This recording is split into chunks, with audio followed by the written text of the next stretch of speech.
میرے دوستوں ساتھیوں، لگ تو ایسے رہا ہے کہ آپ 6 گھنٹے سے یہاں کھڑے ہو، ایسے جو ہے نا وہ آپ تھک گئے ہو. اس طرح تھکو گے تو عثمان چھاپڑا کو کیا کہ معمولی آدمی سے مقابلہ نہیں کر پاؤ. ہم آپ کے لیے جمع ہوئے یہاں پہ، ہمارا کوئی وہاں کام نہیں ہے، ہم وہاں مزدور نہیں ہیں، ہم آپ کی خاطر آپ کے حقوق کے لیے یہاں کھڑے ہیں. میں کمپنی کی ذات تھی، نامنظور کمپنی کی ذات تھی، نامنظور مزدوروں کے حق پر ڈاکہ نامنظور. دوستوں نے موسٹ سینئر دوست کھڑے ہیں، ہم کیا بات کریں گے. یہاں پہ جو ہے نا وہ موسٹ سینئر جنرل پوسٹان کے ہمارے موجود ہیں، ہم ان کا شکریہ ادا کرتے ہیں، اور دوست جو آئے ہیں مری تاب کے ان کا بھی شکریہ ادا کرتے ہیں.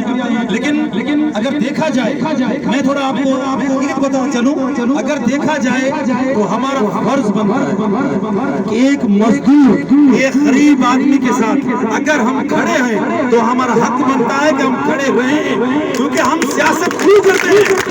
ہماری سیاست کا محور ایک عام آدمی کو ہونا چاہیے.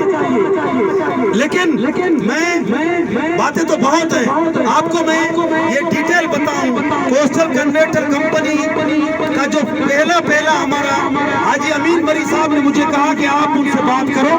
ایک بزرگ آدمی ہے، میڈیا والوں کو میں دکھانا چاہتا ہوں، دکھایا. یہ بزرگ آدمی ہے جو میرے خیال میں ریٹائر ہو گئے، جن کو 17 سال ہو گئے اس کمپنی میں کام کر رہے ہیں. کتنا ٹائم ہوا؟ 17 سال ایک بندے کی زندگی ہے، 17 سال ہو گئے ہیں یہ کام کر رہا ہے وہاں پہ.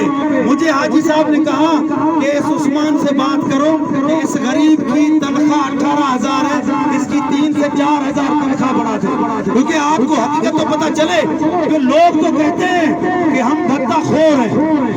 میں آپ کو یہ آج میڈیا کے توسل سے بتانا چاہتا ہوں کہ جتنے بھی سیاسی اکابرین ہمارے ادھر موجود ہیں، کھڑے ہیں، اگر مجھ سے لے کر میں کسی اور پارٹی میں بھی رہا ہوں، حالانکہ میں ضلعی صدر رہا ہوں، جنرل سیکرٹری رہا ہوں، لیکن کوئی کمپنی والا قسم اٹھا کر بولے کہ ہم نے معشوق رنس کو 5 روپے دیے نا، قسم خدا کا میں سیاست چھوڑ دوں گا. لوگ کہتے ہیں کہ یہ بھتے کے لیے کرتے ہیں، ہم بھتے کے لیے نہیں کرتے، بھتے کے لیے تم کرتے ہو کہ وہاں بیٹھ کر لوگوں کو بلیک میل کرتے ہو. تو میں نے عثمان کو کیا بولا؟ میں نے کہا سر ایک غریب مزدور ہے، اس کی تنخواہ بہت کم ہے، اس کی تنخواہ بڑھا دیں. میں آپ کو دستمندانہ اپیل کرتا ہوں. میں نے فرسٹ ٹائم کیا بولا کہ آپ کو دستمندانہ اپیل کرتا ہوں. اس نے کہا آپ ہمارے بھائی ہو. اس بات کو 3 مہینے گزر چکے ہیں اس پروسیجر کو. اس نے کہا آپ ہمارے بھائی ہو، ہم اس کی تنخواہ بڑھا دیں گے. سب کی تنخواہ 4,000 بڑھ گئی، اس غریب کی تنخواہ 3,000 بڑھا دی. ہمارے دستمندانہ، ہماری اپیل وہ سب ادھر چلے گئے. پھر بھی ہم نے کوئی بدمعاشی نہیں کی. ہم محمد جان مری اور حاجی امین مری تینوں کمپنی چلے گئے، اس سے ریکویسٹ کی. حالانکہ اس نے کہا کہ آپ نے لوگوں کو گالیاں دی ہیں، آپ نے لوگوں سے بدمعاشی کی ہے. ہم نے احتیاطاً وہاں ہمارے جوان موجود تھے، اس نے ویڈیو بنائی. پھر اور ویڈیو موجود ہے. عثمان چھاپڑا صاحب آپ نے پھر بیچ میں کسی اور کو لایا، کوشش یہ کی کہ ان تینوں بندوں کو خریدا جائے.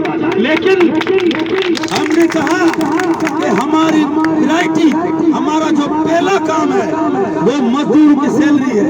اس غریب کی تنخواہ 17,000، اس کی 18,000، اس کی 20,000. ہم نے کوئی غیر بات آپ سے نہیں مانگی، کوئی غیر قانون چیز آپ سے نہیں مانگی. ہم نے کہا جو پاکستان کے آئین کے مطابق ہے. ہم نے کہا آپ پاکستان کے آئین کو مانتے ہیں؟ بولا ہاں میں مانتا ہوں. آپ مانتے ہیں تو یہ نوٹ سے نکلا ہے 37,000 کا، آپ 37,000 مت دیں، آپ ان غریبوں کو 25,000 روپیہ دے دیں.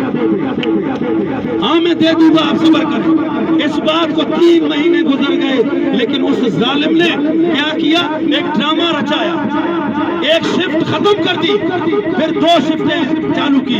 اب وہ کیا کہتا ہے کہ مجھے تو کمپنی کو تالا لگانا ہے، کیونکہ یہ لوگ مجھے تنگ کرتے ہیں. کون تنگ کرتا ہے؟ حاجی امین مری، محمد جان مری اور معشوق رنس ہمیں تنگ کرتے ہیں، ہم کمپنی کو تالا لگا دیں. آپ کو یہ بات کرتے ہوئے شرم نہیں آئی کہ ہم نے اپنے لیے کچھ مانگا آپ سے؟ ہم نے ان مزدوروں کے لیے، ان غریبوں کے لیے آپ سے کچھ مانگا ہے. ہم نے یہ نہیں کہا کہ یہ جو مزدور آپ کے پاس کام کرتے ہیں انہیں گھر